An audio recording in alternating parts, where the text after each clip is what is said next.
Bakit inuuod ang isang patay habang nakaburol?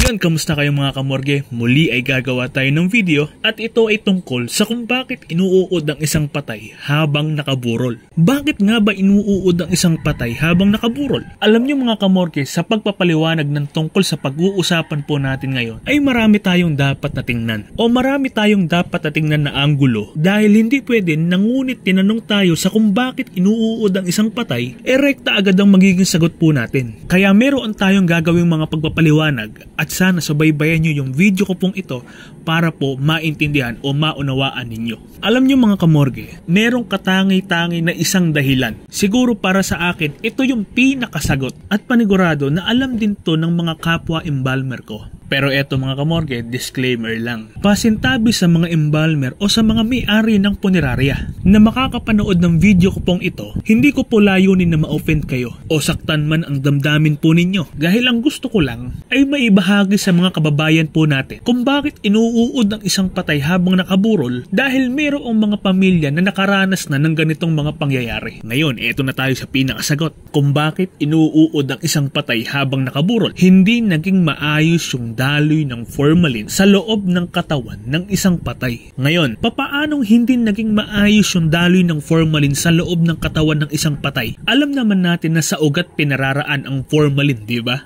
At alam din natin na sa ugat din dumadalo yung fluid na kulay pula. Alam nyo na tinutukoy ko, bawal po kasing bangitin dito.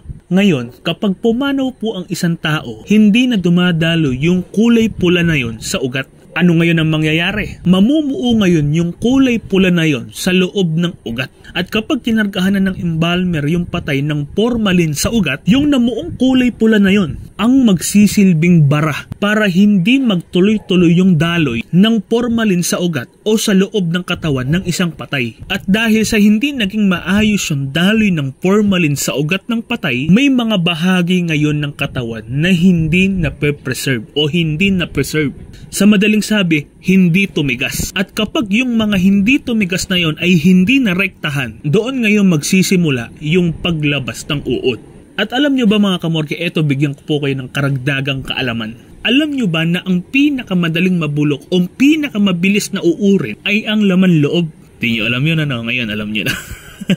Kaya kung ang laman loob ngayon ang hindi na preserve ng maayos o ng mabuti, sa ilang araw pa lang na nakaburol, doon na ngayon magsisimulang magsilabasan yung mga uod. At ang karaniwang nilalabasan po ng mga uod sa katawan ng isang patay ay ang ilong, bibig at ang tenga. Dahil yan po ang mga parte na mayroong butas sa katawan ng isang patay. Ngayon may mga nabasa ako sa comment section sa in-upload kong video kahapon na sinasabi nila na pwedeng dahilan kung bakit inuuod ang isang patay. Katulad po ng mga ito, kulang sa gamot na itinurok kaya inuuod na. Ito pa'y sabi ng isa, may nakapasok na langaw yan.